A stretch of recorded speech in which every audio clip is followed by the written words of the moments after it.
This is Paul Schmid. Welcome to the Pursuit Zone.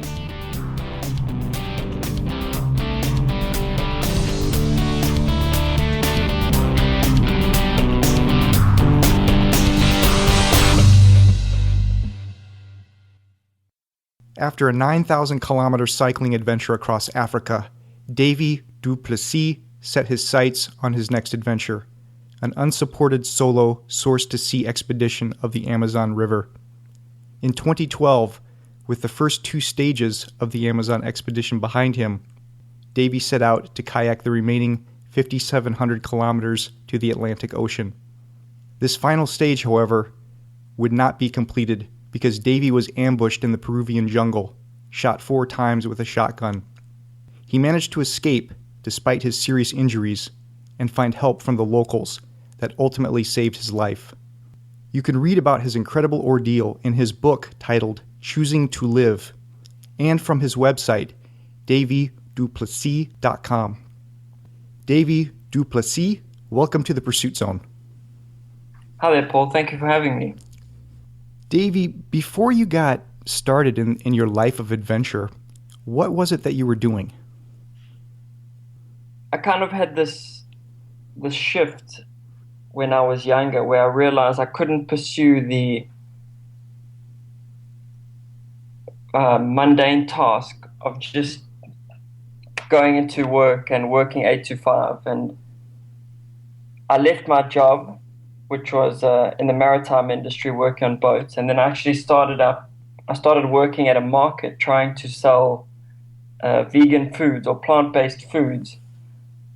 That didn't go so well. I think the South African market wasn't very receptive to or ready to adopt any change that regarded what the vegan ideology stood for. And while I was working at this market, it was by happenstance that the opportunity to cycle Africa emerged. I was really just at breakfast one morning and a friend said that her brother was cycling from Egypt to South Africa. I said, wow, that's amazing. Do you think you would allow anyone to join him?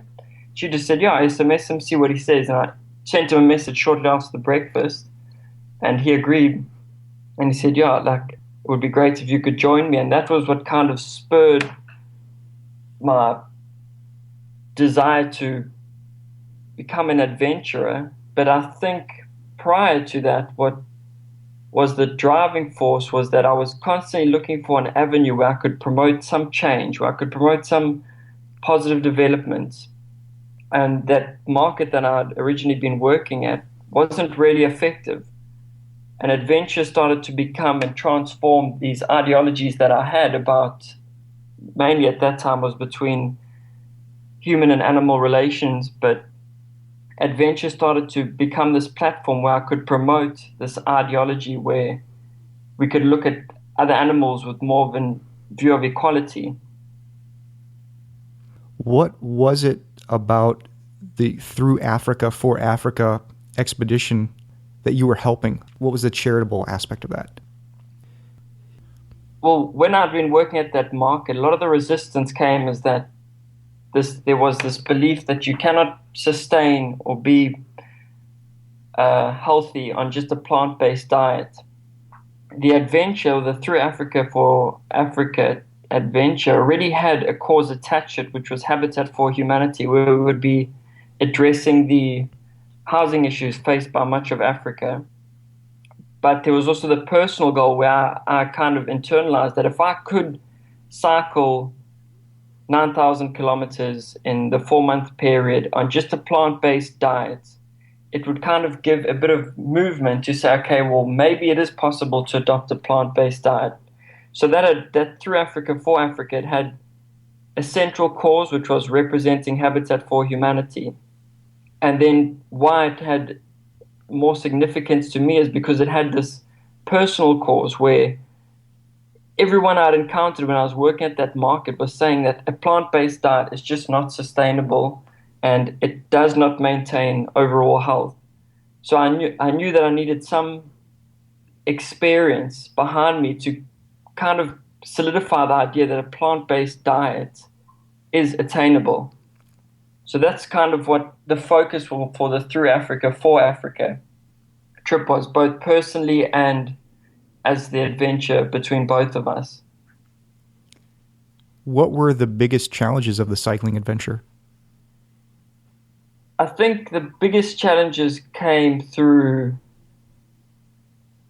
the loneliness. Like, even though I had a friend with me, you're just so out of your element that it takes a bit of time to adjust. Your life becomes prioritized by different views.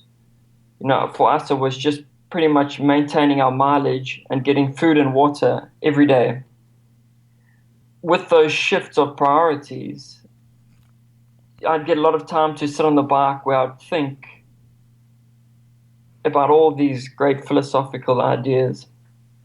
And it would kind of put you in the situation that you can only really get to when you are extremely out of your comfort zone. And I think that was one of the major challenges, was just being able to deal with yourself outside of an environment that's familiar to you. What are your best memories from that trip? I mean, one of my best memories was when we cycled through Tanzania. We went through a national park, and for the first time, we cycled through several herds of elephants. And prior to leaving for this Africa trip, I envisioned this whole adventure in Africa to be one that you expect to see on like a National Geographic documentary, where there's lions, there's elephants, there's rhinos, there's giraffe. And up until that point in Tanzania, I'd noticed how humanity had kind of wiped out all the endemic and natural biodiversity and pretty much substituted for agriculture. So when I got to Tanzania, I was kind of disheartened. You know, I was halfway through the trip and I was like, where is this Africa that I was expecting to see? And it was when I went to that herd of elephants through the national park where I was like, this is it. It was this moment of being so close to nature, kind of seeing what potential nature has when it's not hindered by mankind. And I think that moment, it was really one day where I was like, this is it. This is why you do adventure, for these moments. It's these moments where you get to connect with nature. You get to see just how incredible the natural world is. And especially for Africa. I mean, I'm a South African. I expected this Africa that I had, it didn't materialize on that trip, to be honest, except for that one day in Tanzania. And that was probably, it wasn't a highlight of the trip, it was probably one of the highlights of my life. Somewhere along the way, you get the idea for the Amazon expedition. What was that inspiration? Part of it was, it came around the time when I was in Ethiopia, so it was about 2 months into the trip. And I started to envision the Amazon because I was kind of disappointed that Africa didn't have the nature I was expecting. And I mean, that's why I chose to pursue this on this African adventure, partly because of the nature. And I remember speaking to the guy I was cycling with, and I kind of shared my disappointment where I'm like, I'm just cycling cities and streets and small towns. I was like, where is the Africa? Where can you go to the world where there's still nature that's relatively intact? And that's when the Amazon started to crop up into my mind. And it was purely based that I'd watched a lot of documentaries on the Amazon. I assumed, well, okay, maybe those documentaries covering the Amazon and how raw its nature really is the perfect place to stage another adventure.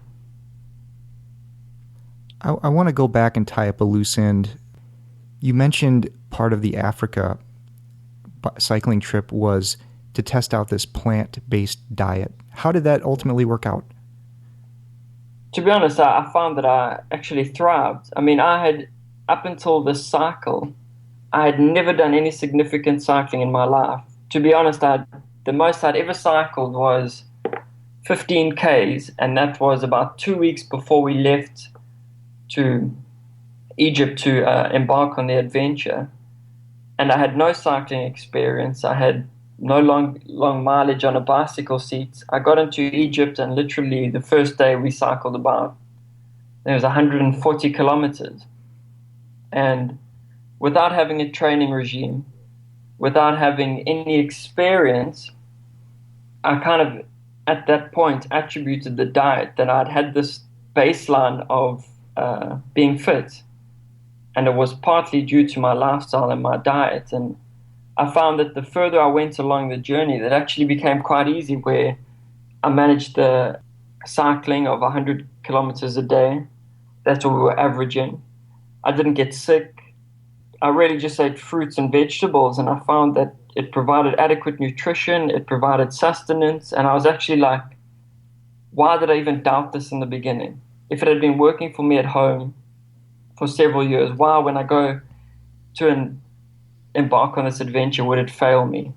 And it kind of just reaffirmed this idea that maybe the resistance towards adopting a plant-based diet it's based on just beliefs. It wasn't that there's not proof that you can't be sustained, you can't have health. And when I got back from that trip, it kind of solidified this idea that, okay, maybe the issue towards change, that's what the diet really signified, was that it was progressive change that I wanted to share with the community of South Africa. And I found that when I got back from that journey, I was just like, okay, well, I've got to find another way to get through, because I have the proof, I have the real life example that a plant-based diet can be adopted by anyone, but it's not the evidence. It's not what people are looking for. Perhaps they're looking for other ideas, or more content that kind of solidifies the idea that would cause that shift to adopting a plant-based diet. Back to the Amazon expedition. How long did it take you to prepare? How much research did you have to do? Well, the idea popped in when I was during that Africa cycle, and that was about a year and a half when I first kind of focused on the idea of embarking on some journey in the Amazon. When I got back, I must have put in about active 8-10 months of just planning the entire adventure and trying to get as much information as I could about navigating the Amazon River. So I would say it was about a year and a half when I conceived the idea, but active planning was about 10 months. How challenging was the fundraising? To be honest, no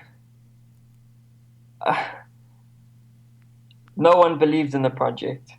I went through as many avenues as I could to potentially acquire some sponsorship, and there was nothing. Most of the knocks on the doors were just met with, like, we don't believe it's possible, or it's just not in alignment with our views as a company or an organization. I mean, I had resistance because I wanted to originally represent WWF. They wouldn't even adopt me because they just thought that, I don't know, every organization or business, be it for sponsorship, being it for representing a cause, they didn't believe in the project. So I only found sponsorship literally a month and a half before I left. And that was not even sponsorship, it was actually a loan where an individual pretty much invested in me, and then whatever came out of the project, like the book, I would have to share the profit of that. So I never really got sponsorship, and there was just no interest. You do some language preparation before you go. How would you describe your Spanish and ability, your Portuguese ability before you started the expedition? To be honest, it was less than basic. I mean, I could string one or two sentences together, But the only real language I focused on was how to just ask for vegetables and fruit. So I never knew much of the language before I left. I would kind of just communicate more through simple hand gestures, or I would draw on a piece of paper. I mean, even to the point where a lot of the communication, I would just kind of show my hands and we'll use basic sign language to say, like, okay, where is the river? Are there rapids?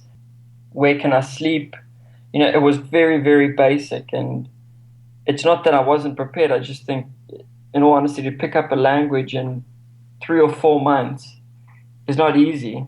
And I found that the language I'd learned, once I'd learned those basic principles of Spanish, when I got to the parts of Peru, especially in the jungle, they still didn't understand. And maybe that was because of my accent.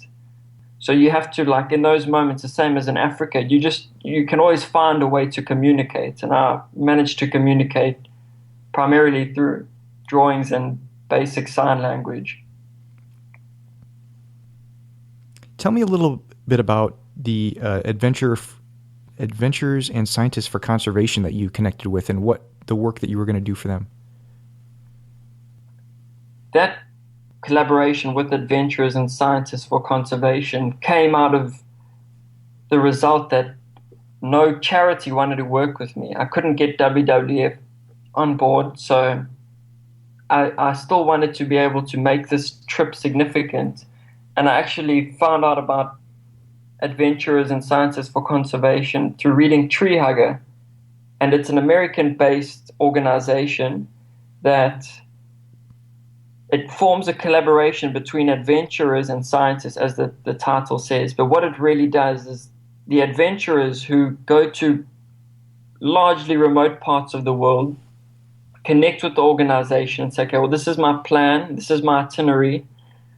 What can I do for you guys? You kind of offer your service, which is mainly they just want research. So I had several projects to compile while I was in that area, like simple things, like you had to do observational research, like what species did you see, then you'd have to geotag them, the human development, agricultural development. So it was kind of giving a broad perspective on that environment, and then you relay that information to a team of scientists that then put the project together, and they use the information provided by the adventurers to form a project that can then be publicly marketed.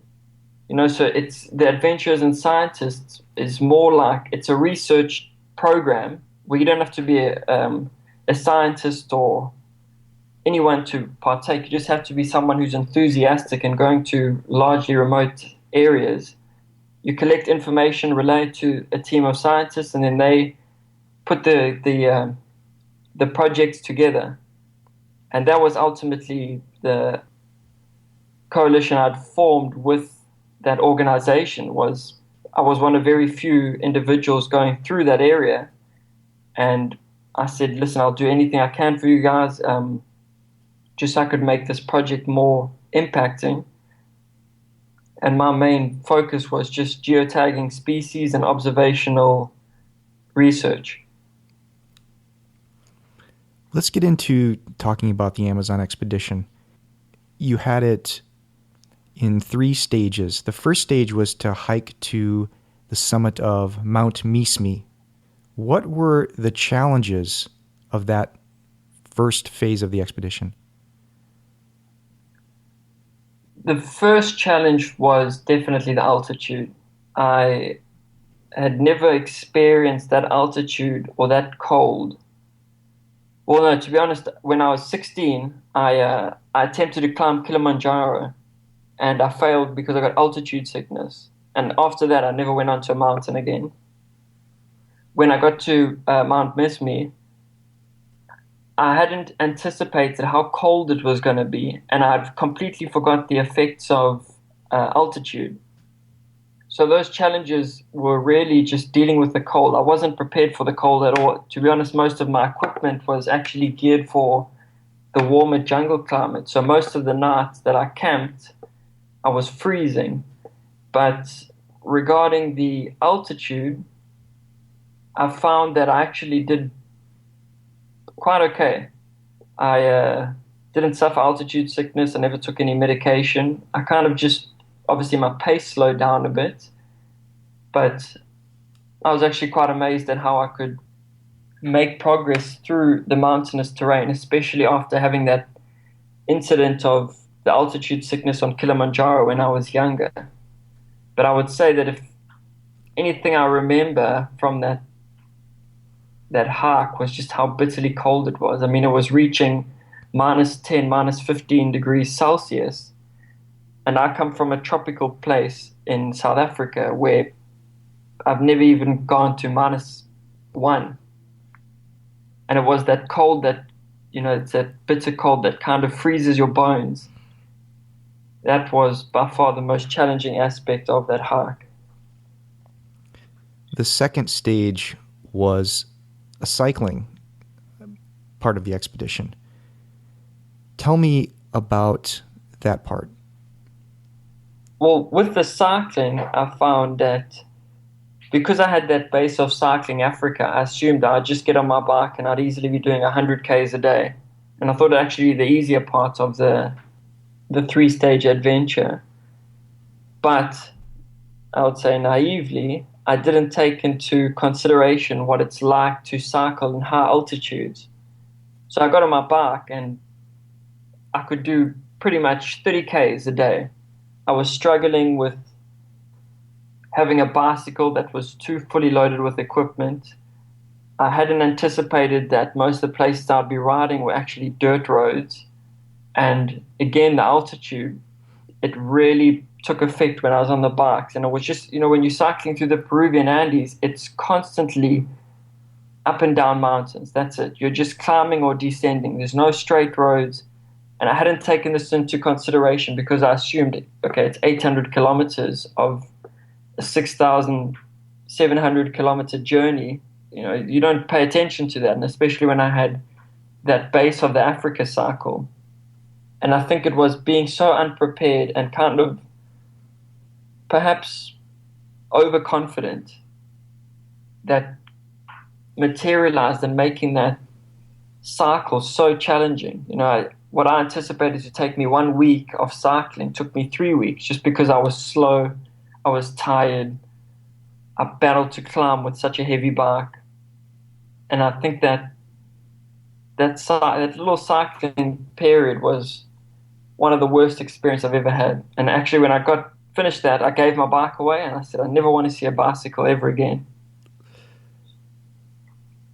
Did you take any time to rest up after that? Did you give yourself any rest days during this expedition?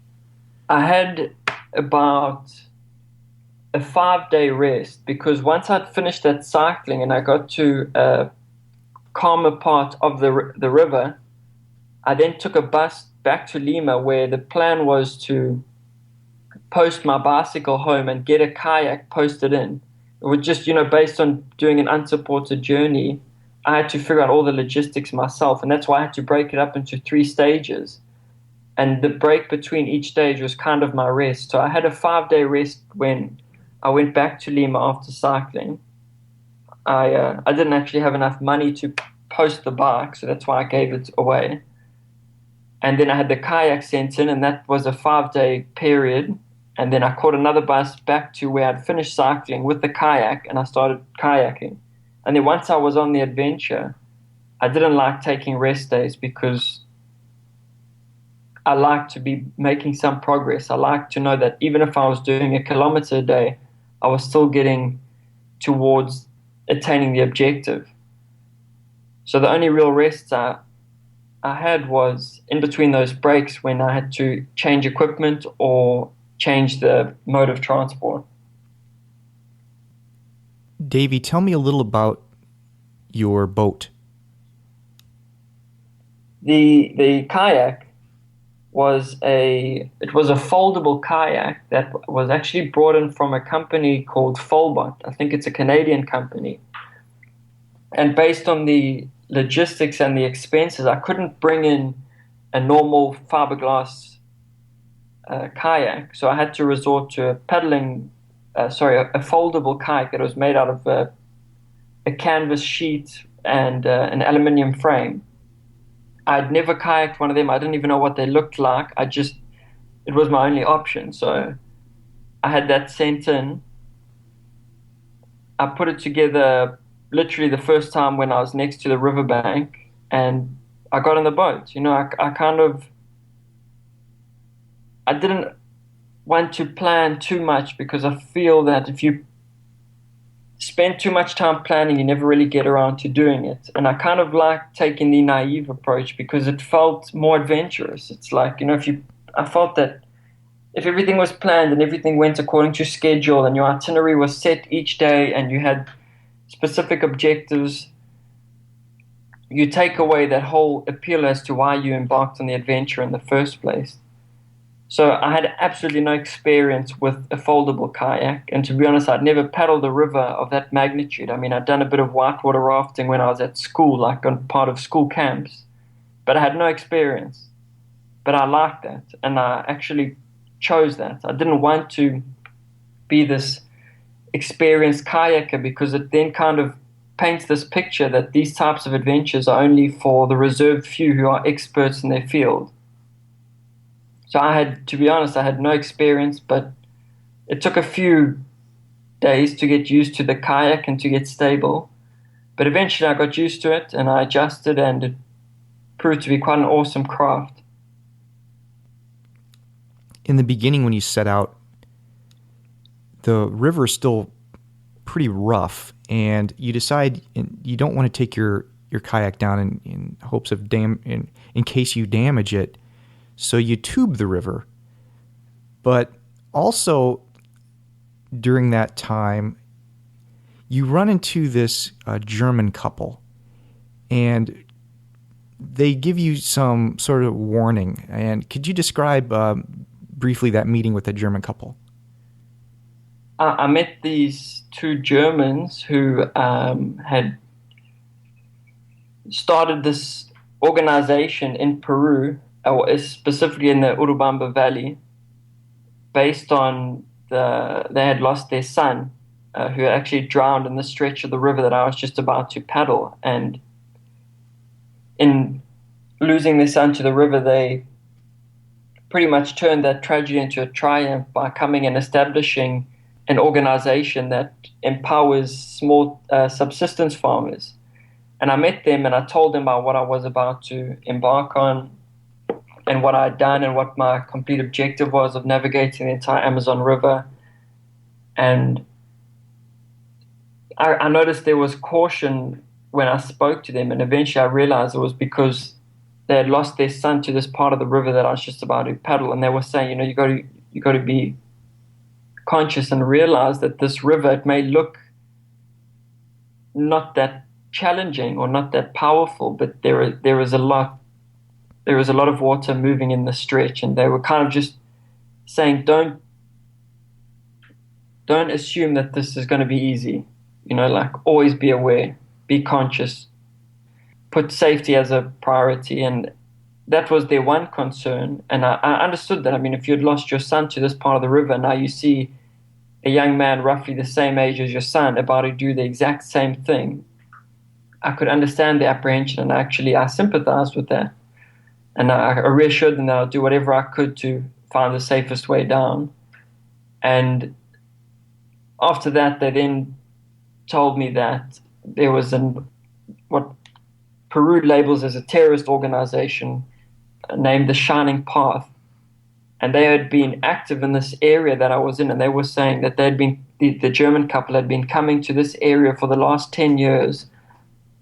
And this year that they were in this area has been the most dangerous. There were now heavy military patrols. There was a curfew placed on the communities. And they just said, just know that this area is not as peaceful as it looks. And there is this active organization that has been kidnapping locals along the area. So just be cautious. Just know that. I was very inspired by them because they weren't like everyone else. You know, everyone else that I encountered, they're like, don't do this, this is bad, this is dangerous, you're not going to make it. They were more just providing information. They didn't add opinions as to whether I would make it or not, or whether my life was in jeopardy. It was just like they were just concerned, and they were just encouraging the adventure element, but they were just saying, just be a bit more aware than you think you need to be. And it was probably one of the very few encounters I've had with anyone along any type of adventure where they don't discourage you. Most of the people I'd met in Africa and prior to embark on this Amazon trip, it's always you can't, you won't, you shouldn't. You know, it's all like these negative opinions that what you're going to do can't be done. And I get quite frustrated with that because it's like the people who sit at home or don't have much of an adventurous spirit are the people who are telling people with an adventurous spirit to not pursue it, you know. And I think it's not out of, I find that most of it is not out of a concern for your well-being. It's more like people just don't want other people to do different things. You know, it's like we don't want people to experience a greater life. And this German couple, they were the complete opposite. They encouraged me. All they did is they just imparted valuable information. You get to the part of your adventure where you're ambushed and you're shot 4 times. You go into a lot of detail in the book. One of the words that I think I only saw maybe one time was the word shock. So how did you manage to not go into shock, or at least it seemed from reading the book that you did not go into shock? To be honest, I went into shock in the beginning because I had no idea what was going on. You know, after that first impact to my back, and then it was twice more when I was swimming to the riverbank. There I was in a pure state of shock, like elevated shock, because I had absolutely no idea what was going on. I hadn't seen someone shooting me. I hadn't heard a shot of a gun. I thought I was actually being attacked by an animal in the water. And that's what caused that shock. And that shock then kind of dispersed when I realized, okay, you've been shot by someone in the jungle. Someone ambushed you.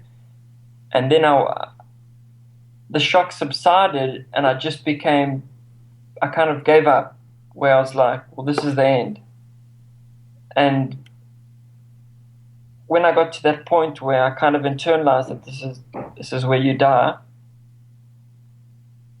I became very euphoric, and I remember actually just experiencing this awesome high.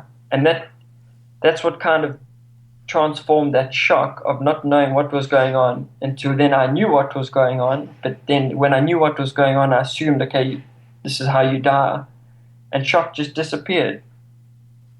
And then from there, when I decided to get up and actually at least fight to survive, I then had to be more conscious and planning a way out of the jungle. I knew that shock could only really serve so much of a purpose, and if I continued to act out of it, I was going to go from bad to worse in a matter of moments. So I think it was being alone, understanding my situation, understanding the isolation that I was in, that kind of said, okay, pull yourself towards yourself.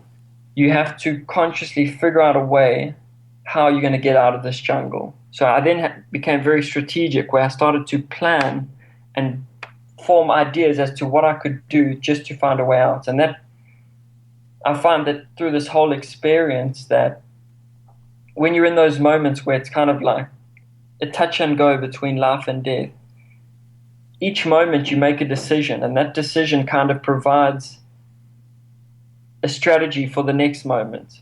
So when I internalized that, okay, shock has no purpose. It served you well. It got you away from these guys, and it kind of provided that fight or flight. But you can't continue to act from a mindset that is being controlled by shock. And I found that it became a very mental process where a lot of it was just thinking. I had to literally think of, okay, what is the next step? What do I do? How do I just keep breathing? What motivation can I draw upon? And that's when the shock kind of left me. And that was literally, I would say, 20 minutes after being attacked. I knew that shock had kind of served its purpose, but it would no longer be purposeful if I continued to act from a shock mindset. You are able to get the help of some locals, and there's quite a long journey to get to the first hospital that you get to, which is in the port city of Pucallpa. What stands out in your mind of that long journey? There's a lot. I mean, like, as I mentioned, when you're in that moment, when you're in this phase of your life where you don't know if you're going to be alive after the next 10 minutes, your priorities and your thought patterns completely change. And what stood out for me were, I would say there's the personal aspect where I realized just how incredible your mind can be when you kind of utilize the tools of your thinking to serve an ideal or a purpose. And at that time, my ideal was to live.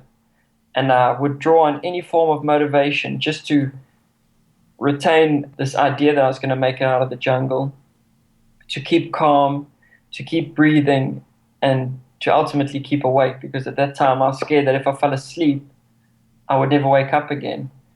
So I was amazed by how incredible our mind can adapt to situations and the potential we have of experiencing these traumatic experiences and how we can adjust to them from a personal aspect. But I think what ultimately lingered the most was how incredible humans are when they work towards some centralized idea or purpose. And in this case, it was my survival. I mean, I must have passed through about 150 different indigenous communities or indigenous individuals within a community. I mean, I was probably the most foreign human they had seen potentially ever. I mean, I assume that many of them had never even seen a white guy before. But when they knew that my life was a priority, and they started to construct this plan where they would actually hop me through the jungle, that was, to me, something that was incredible. It was how incredible humanity can be when they just work towards one specific outcome. I was, again, I know you mentioned it before, but I don't think I would be here if it wasn't for the collaboration of those individuals in the jungle, and how they could look at me and know that I'm a foreigner, know that I potentially have no value to their lives, but they could still be moved enough to want to do something.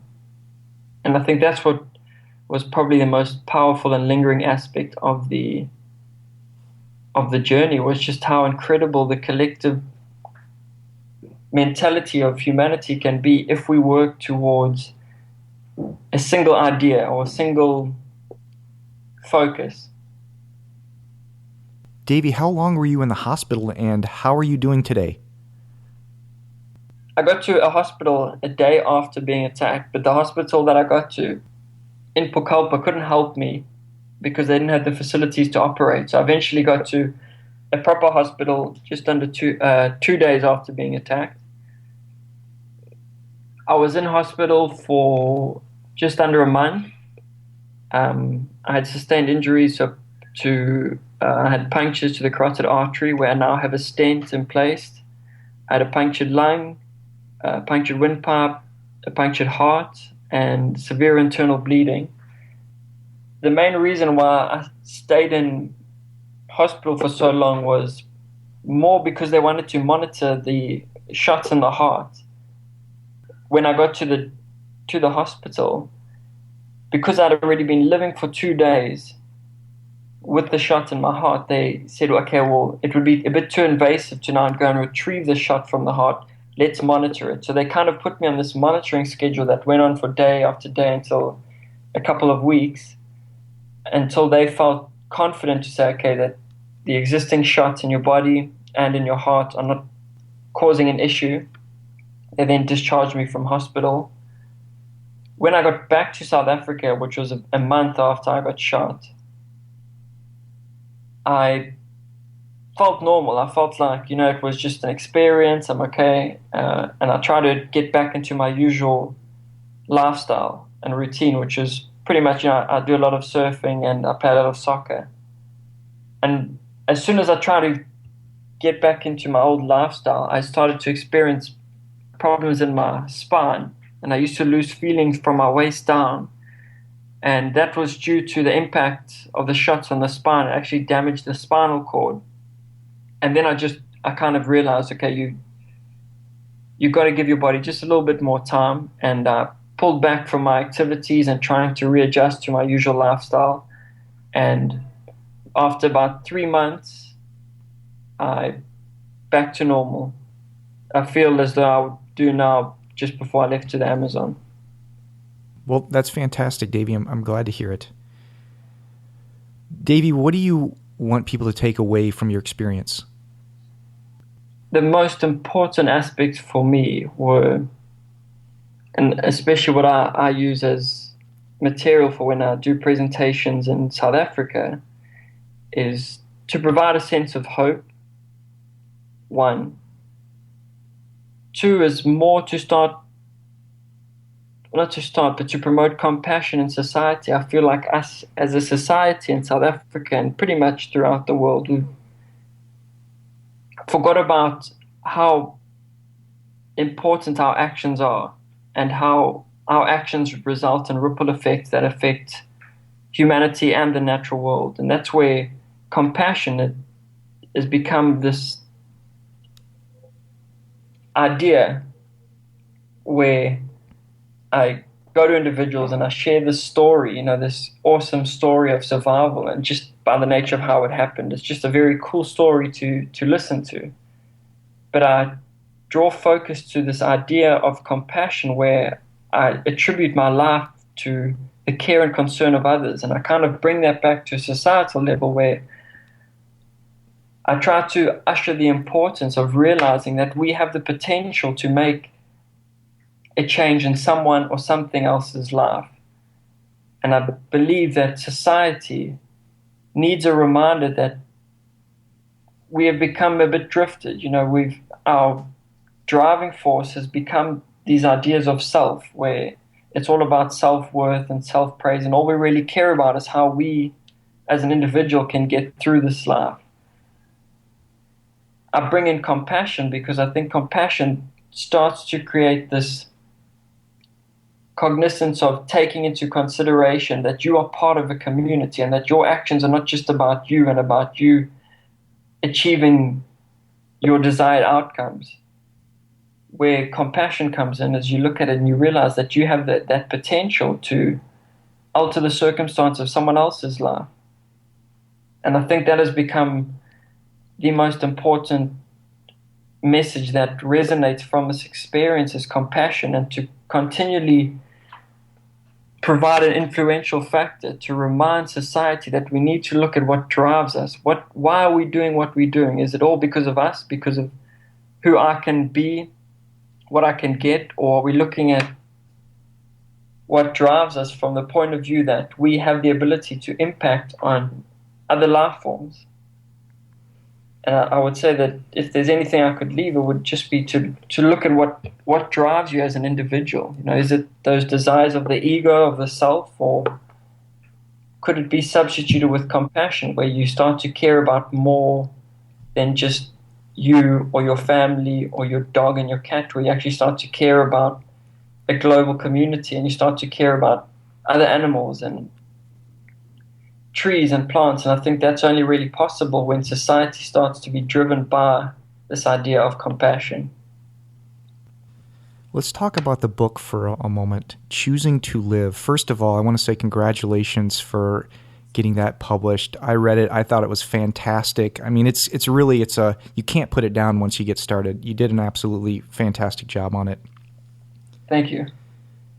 And I also want to encourage people to go buy it because in the United States, I think you can get it on Kindle edition and it's like $3. I think it's an incredible deal.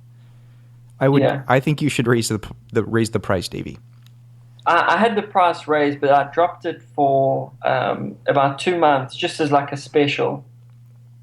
So it probably will go up again. But again, it's, like I've always wanted to write, and this book, as I'm sure you would have understood when you read it, is it has that message of compassion, and that's what I ultimately wanted to do. Is I wanted a medium where I could share these ideas that have been driving my life, and primarily compassion. And I wanted an avenue, and I wanted to be accessible to everyone. And it may be valued at more, but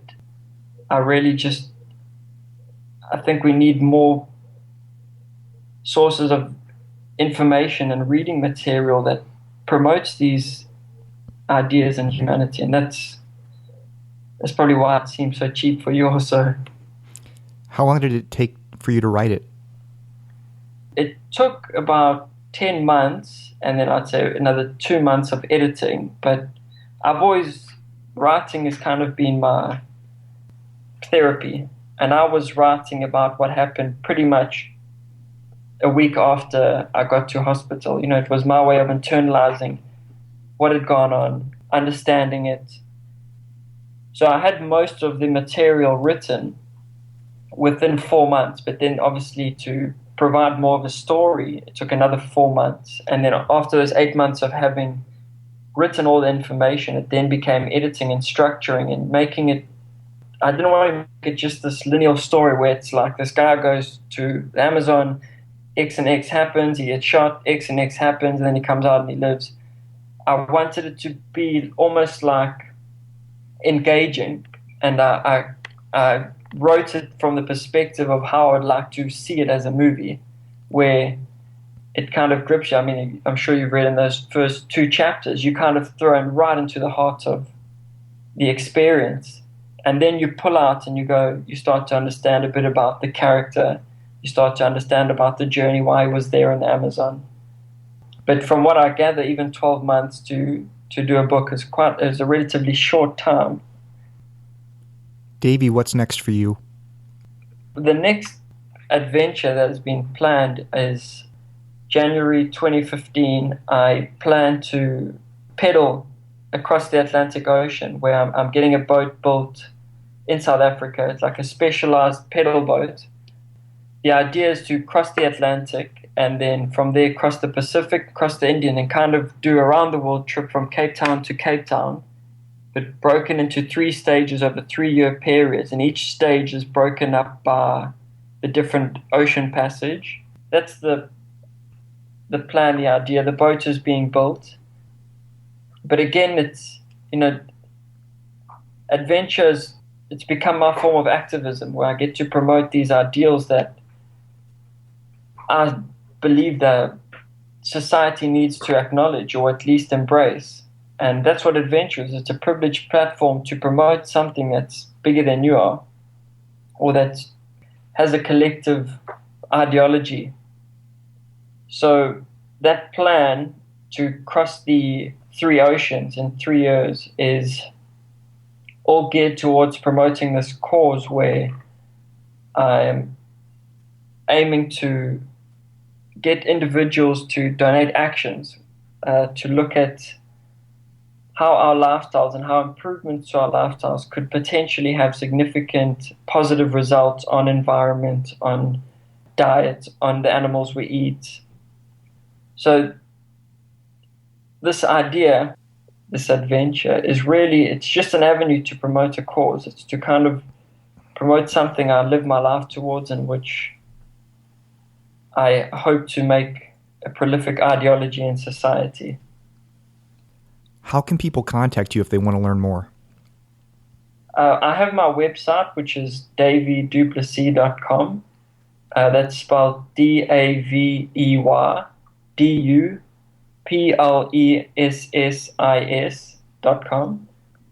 I think that has the best, or is the best avenue to bridge any forms of contact. Then, you obviously have the social media avenues, but that's all linked through daveyduplessis.com. Okay, Davey du Plessis, thank you so much for coming on the show and sharing your story. I really appreciate it, and good luck on your next adventure because it sounds quite challenging. Yeah, thank you very much, Paul. I really appreciate the opportunity also. Thank you. You're welcome. Recorded February 21st, 2014. For more great podcasts, visit thepursuitzone.com.